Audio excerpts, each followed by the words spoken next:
국민대학교 글로벌 인문지역대학장 정선태 교수님 함께하겠습니다. 교수님. 네, 안녕하세요. 네, 교수님. 오늘 시가 있는 금요일입니다. 네, 시가 있는 금요일인데요. 네. 조금 다를지 모르겠습니다만은 오늘은 황현산 선생의 트윗 모음집.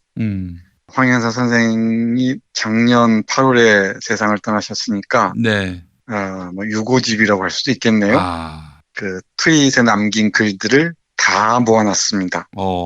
2014년 11월부터 2018년 6월까지의 트윗입니다. 네. 세상 떠나기 직전까지 트윗을 모아놨는데 너무너무 재밌어서 눈에 띄는 것 몇 편 소개해 드릴 텐데 네. 전 생각 같아서는 이 모음집은 여러 차례 두고두고 야금야금 이렇게 나눠 먹고 싶기도 해요. 네. 정말 이 방송 들으시는 많은 분들 황현산 선생의 트윗 모음집 읽으시면은 가슴 한켠이 뿌듯해지기도 하고 또 아릿해지기도 하고 네. 또 우리가 지나온 세월들 그 혹독했던 박근혜 시대부터 그 2016년, 17년 뜨거웠던 그 촛불 혁명의 시간들 함께 기억할 수 있을 것 같습니다. 예. 그리고 우리 이 시간에 황현산 선생 글은 이미 소개해 드렸어요. 예를 들면은 밤이 선생이다 하고 또 황현산 선생의 사소한 부탁해서 작년에 황 선생 세상 떠나셨을 때 소개해 드린 기억이 있습니다. 네.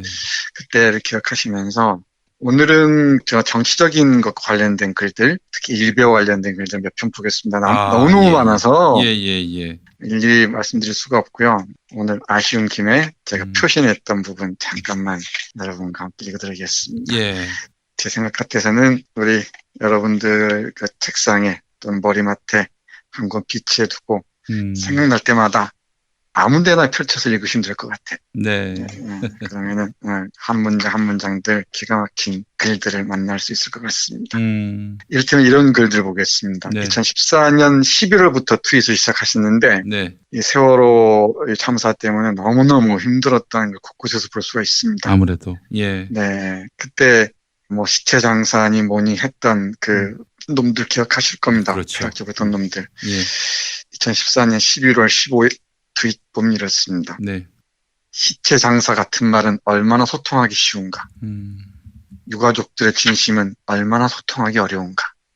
딱 두 문장이에요. 그러니까 시체 장사 같은 말은 얼마나 소통하기 쉬운가, 퍼져나가기 쉬운가. 그런데 유가족들의 진심은 얼마나 소통하기 어려운가. 아이고 세상에. 얼마나 어렵겠습니까? 그 고통스러운 심경을 남들에게 이해시킨다는 게 얼마나 고통스럽겠어요. 또 보겠습니다. 이런 문장도 있습니다. 2014년 11월 20일입니다. 한국의 보수 패거리가 지금까지 팔아먹고 산 것은 박정희 이미지밖에 없었다. 박근혜까지 나왔을 때는 거의 떨이 수준이다. 떨이가 언제까지 가는지 지켜보는 것도 흥미롭다. 이민 갈 필요 없다. 그때 막 이민 간다는 사람도 많았잖아요. 그런데 이 박정희 이미지를 팔아먹는 것도 떨이 수준에 와 있다. 떨이가 언제까지 가는데 한번 지켜보자. 이게 2014년인데 지금도 이어지고 있잖아요. 이제 떨이가 한참 막바지를 치닫는 것 같습니다. 제가 보긴 그렇습니다만은 어떨지 모르겠어요. 네, 좀 더 볼까요? 박정희에 대한 혹독한 평가가 이어집니다. 좀 더 보겠습니다. 박정희는 문화적으로도 완전 군국주의자였다. 그는 새로운 문화적 감수성이라면 모두 망국정조로 여기고 탄압했다. 박근혜의 툭툭 끊어지는 이상한 말투도 그와 관계가 있을지 모른다. 2014년 12월 12일입니다. 그러니까 박정희는 뼛속까지 군국주의자여서 이 문화적 감수성을 받아들이지 못했다는 거죠. 다 군가만 얘기하고 군인식의 언어만을 사용했다는 거죠. 지금 그 태극기 집회에서 퍼지는 군가들도 아마 그 반영이 아닐까 싶기도 해요. 그러니까 이 박근혜의 뚝뚝 끊어지는 이상한 말투도 그와 관계가 있다고 생각합니다. 그렇군요. 그러니까 어떤 부드럽게 이어지는 자신의 정서에 입각한 표현을 못하는 거죠. 그래서 이렇게 얘기를 해요. 박정희 시대, 특히 유신 시대라면 지금의 한류 스타들은 모두 감옥에 들어가 있을 것이다. 왜 아니겠습니까? 저렇게 머리 지지고 볶고 염색하고 또 이상한 춤추고 또 국어 순환이 뭐니 해가지고 외래어 쓴다고 아마 다 감옥 들어갔을걸요. 이어지는 걸 좀 더 볼까요? 네. 박정희 시대가 얼마나 무시무시하고 끔찍했는가를 알리는 것보다 한국 민주 발전에 더 도움이 되는 일도 없을 것이다. 아, 그 시대가 다시 온다면 어버이 연합 회원들조차 견디지 못할 것이다. 그래요.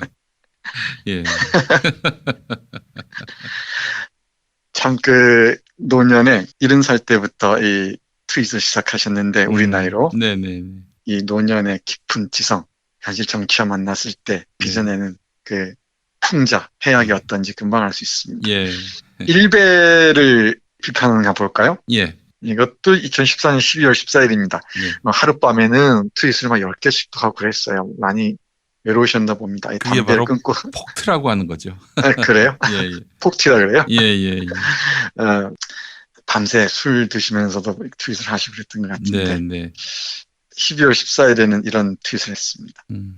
사람들이 잘 믿지 않는데 나는 일베가 기획되어 있다고 생각한다. 어. 일베나 그 근처의 농객이란 인간들은 누구를 설득하려는 게 아니라 말도 안 되는 소리를 계속 늘어놓아 사람들을 지치고 무력하게 하는 책략을 쓰고 있다. 이런 기획에 의해서 움직인다고 판단했나 봐요. 그러니까 일베나 그 근처의 농객이란 인간들 있잖아요. 예. 그들은 누구를 설득하려는 게 아니라 말도 안 되는 소리를 계속 늘어놓아서 사람들을 지치고 무력하게 하는 책략을 쓰고 있다는 거죠. 네. 변희재를 떠올리시면 어렵지 않게 이해할 수 있을 것 같습니다. 이 책에서도 변희재를 언급할 수 있습니다만 예.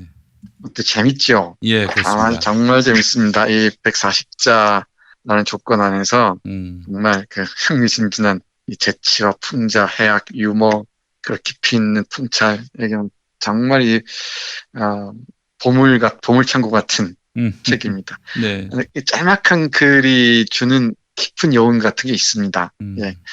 이른바 아포리즘 같은 건데 네. 이런 문장 한번 보세요. 청와대가 이 나라의 뇌라고 생각한다면 이제 우리는 적어도 3년간 치매 상태로 살겠구나. 이게 2014년 12월 16일입니다. 아주 그냥 정통하시네요. 네. 청와대가 이 나라의 뇌라고 생각한다면 이제 우리는 적어도 3년간 치매 상태로 살겠구나. 대선까지 3년을 손꼽아 기다렸나 봅니다. 2014년 12월 16일이었습니다.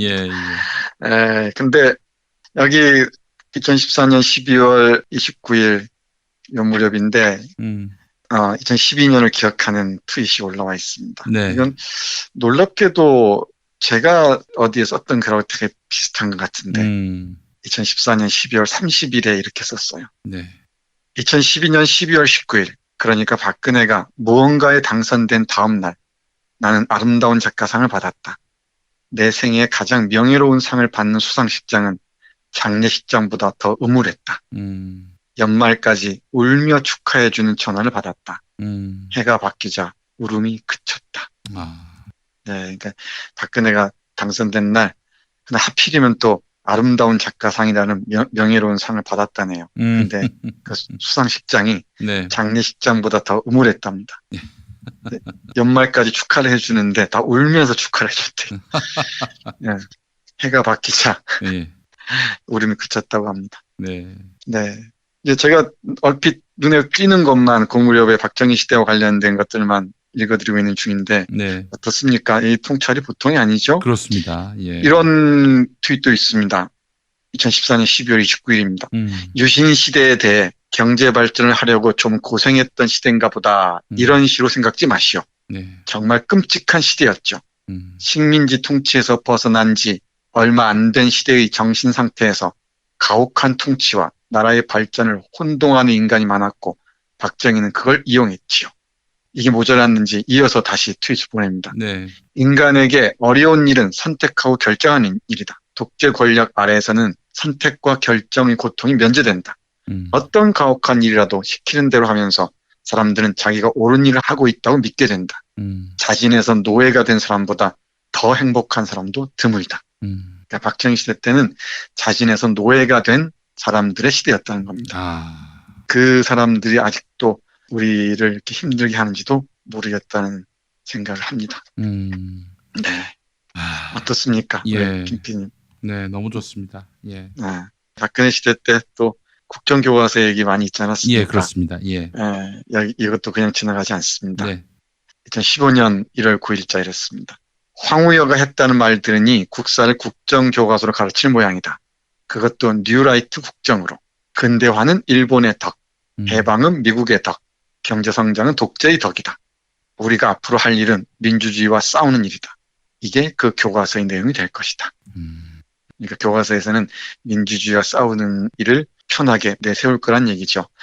근대화는 일본의 덕이고 해방은 미국의 덕이고 경제성장은 독재의 덕이다 라고 주장하는 사람들이 지금 커밍아웃하고서 활기를 치고 있지 않습니까? 예, 그렇습니다. 예. 이게 정확하게 관통했던 거죠. 사실들을. 네. 그다음 또 일베적 평론가들, 일베적으로 무장한 자들, 뭐 자한당에 많은 사람들이 포진해 있죠. 그 사람들에 대해서 또 이렇게 얘기합니다. 일베 같은 왜곡된 반항아들은 자기 정체성과 관련 심각한 신경증을 앓는 경우가 많다. 그들은 떼거리 속에서만 자기를 자기처럼 느낀다. 서로서로 나 잘했지라는 시선을 던지며 어떤 폐악질도 두려워하지 않지만 혼자 남으면 불안에 떨고 자괴감에 빠진다. 아, 정말 정확합니다. 이 왜곡된 반항아들은 자신을 혼자 있을 때 지탱할 수 있는 내적인 힘이 없는 자들이죠. 네. 심각한 신경증을 앓는 경우가 많다는 겁니다. 그래서 패거리를 이룰 때만 자기를 자기처럼 느낍니다. 함께 할 때는 어떤 폐악질도 두려워하지 않아요. 혼자 있을 때는 불안에 떨면서 자괴감에 빠집니다. 네. 그건 왜냐? 그 다음 트윗에서 이렇게 말합니다. 네. 그들은 본질적으로 자신감이 없고 비열하기 때문에 엄마와 누이와 다른 여자들을 약자들을 학대하는 데서 가장 손쉬운 폐악질을 발견한다. 패거리 의식은 이 약자 괴롭히기를 이데올로기로 만들고 옆에서 부추겨주는 사람이 있으면 급기야 애국질을 시작한다. 애국질. 아이고. 예. 대단하지 않습니까? 예. 이게 저명한 프랑스 학자이자 또 프랑스의 상징주의 문학을 번역한 뛰어난 번역가이자 비평가이자 에세이스트인 이 황현산 선생의 시선을 통과하면, 그 손길을 통과하면은 이런 문장으로 나옵니다.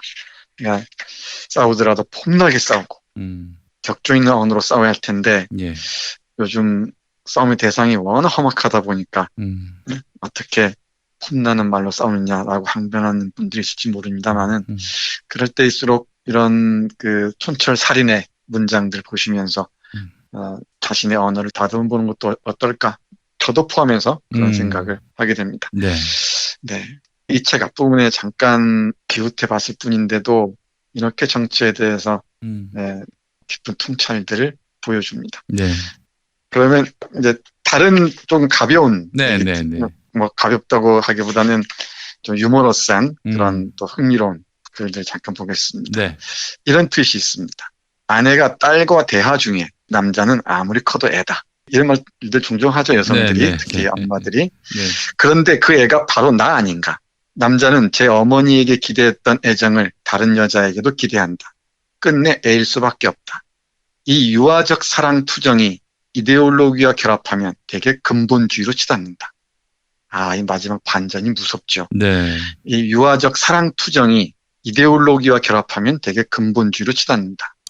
이 생각의 깊이는 어떻게 우리가 많이 읽고 감당할 수 있을지.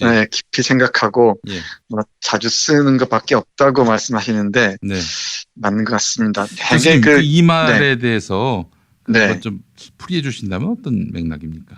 그러니까 우리 여성들이 남자를 애라고 얘기하는데 물론 뭐 남자들은 어머니가 기대었던 애정을 다른 여자가 기대하는 게 종종 있을 수 있죠. 근데 그걸 하나의 한 사람으로서의 사랑, 관계 문제로 생각하지 않고 자기가 정말 어린애 상태에서 벗어나지 못하고서 끝없이 유아적 투정을 부리는 사람들이 있죠. 그 사람들이 이데올로기와 결합하면은 바로 근본주의자가 되는 겁니다. 왜냐하면 그걸 비판할 지성이 없고 상식도 없는 경우가 많죠. 특히 종교 광신으로 빠지는 경우가 종종 그렇습니다. 이 광신에 대해서도 경계하는 글들이 아주 많이 있는데요. 그러니까 이 뭔가 천국을 보장해주는 종교에 빠졌을 때 그 천국이 아까워서 빠져나오지 못하고 그 수렁에서 그저 허우적거리는 게 광신도들이라고 얘기를 합니다. 그러니까 자신에 대한 깊은 성찰을 전제하지 않을 때, 반성적 능력이 없을 때 이런 이데올로기라는 것과 결합하는 순간 근본주의자가 되고 또 다른 표현을 하자면 애국질로 치닫게 되는 거죠. 네. 좀 더 볼까요? 네네. 인문학에 대해서도 많은 얘기를 하시는데 예. 이런 짤막한 문장이 있습니다. 네. 정말이지 인문학은 무슨 말을 하기 위해서 하는 것이 아니라 해서는 안 될 말이 무엇인지 알기 위해서 하는 것이다. 그러니까 인문학 하면 말 잘한다 하잖아요. 네. 네, 그런 말을 잘하기 위해서, 무슨 말을 하기 위해서 하는 게 아니라, 안 될 말이 무엇인지 알기 위해 하는 것이다. 그러니까 해서는 안 될 말이 무엇인지 알기 위해서 인문학을 한다는 것입니다. 다 질러대기 바쁜 세상에서. 그렇죠. 분별하는 법들을 알려주는 것이 인문학이다. 네. 그렇게 얘기합니다. 네. 그 다음, 네. 이런 문장도 있습니다. 네. 동성애가 왜 인권이냐고 묻는 목사가 있다.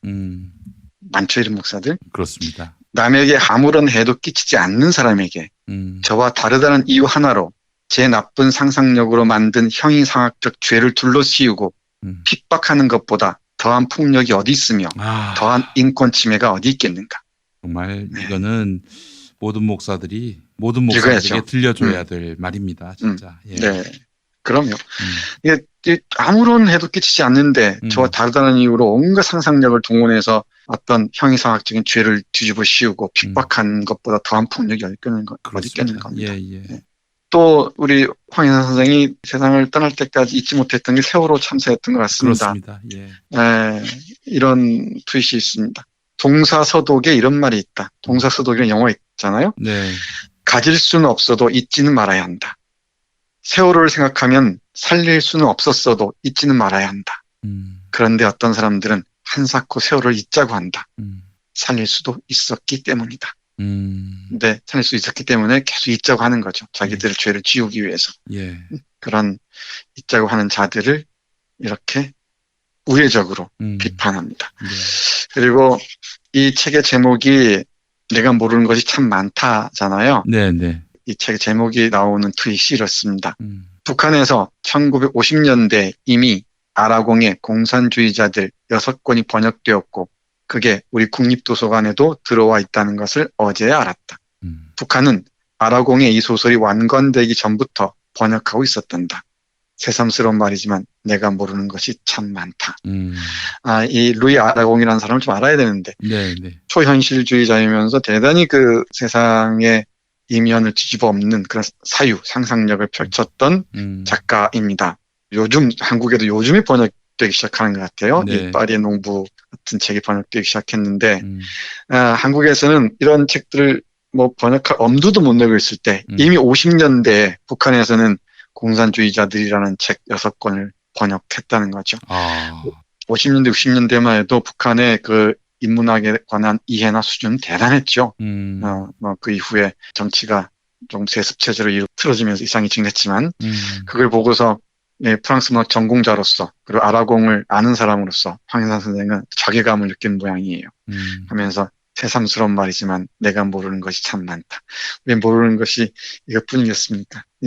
참 세상 살수록 모르는 게 참 많습니다. 근데 그 모르는 걸 조금씩 위장하기 위해서 제스처를 취하고 하는데 혼자 누우면은 모르는 게 왜 이렇게 많은지 참. 우리 짧은 것 2개만 더 읽고 마무리할게요. 네. 이런 게 있습니다. 뉴스를 읽다 보면 댓글이 어쩔 수 없이 눈에 들어온다. 짱게 망해라. 일본 폭삭 가라앉아라. 같은 댓글을 여기저기서 읽게 된다. 중국이나 일본이 망해서 우리에게 좋을 일이 뭐가 있을까?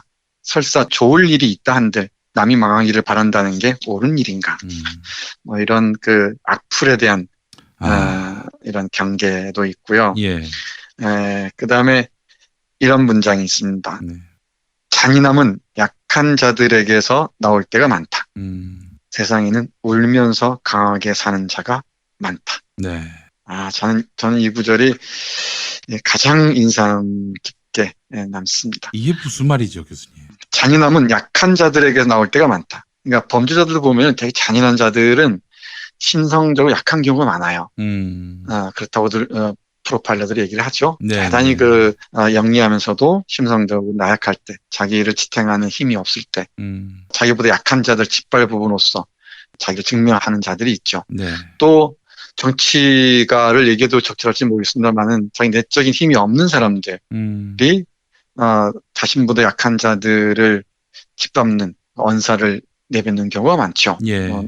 누구라고 얘기하지 않아도 금방 아실 겁니다. 이 김종민 박근혜라는 여자한테 의존해서 정치 그렇죠. 생명을 연장하려는 어떤 비루한 사람 생각이 납니다. 네, 그것도 맞고요. 예. 그것도 맞고 법사위원회에서 있었던 이 욕설들 그건 정말 여 아목이라는 사람이 얼마나 내면이 이 황폐하고 빈곤한가 연약한가. 네. 이 연약하단 말은 긍정적인 의미로 얘기하는 게 절대 아닙니다. 정말 얼마나 비루한가를 그대로 보여주는 거죠. 네. 그래서 이렇게 정말 강한 사람들 또는 강하게 사는 많은 사람들은 눈물이 많다는 겁니다.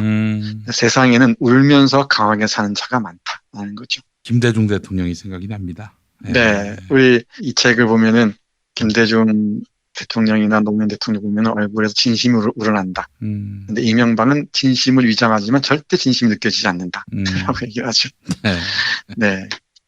이런 빛나는 문장들이 너무너무 많습니다. 다시 약속드리지만 다음에 기회가 닿으면은 이 황혜선 선생의 내가 모르는 게 참 많다라는 트윗 모음집에서 기회 닿는 대로 여러분들께 읽어드리도록 하겠습니다. 네. 알겠습니다. 교수님 네. 오늘 황현산 선생의 내가 모르는 것이 참 많다. 귀한 작품 소개해 주셔서 감사합니다. 월요일에 뵙겠습니다. 네, 고맙습니다.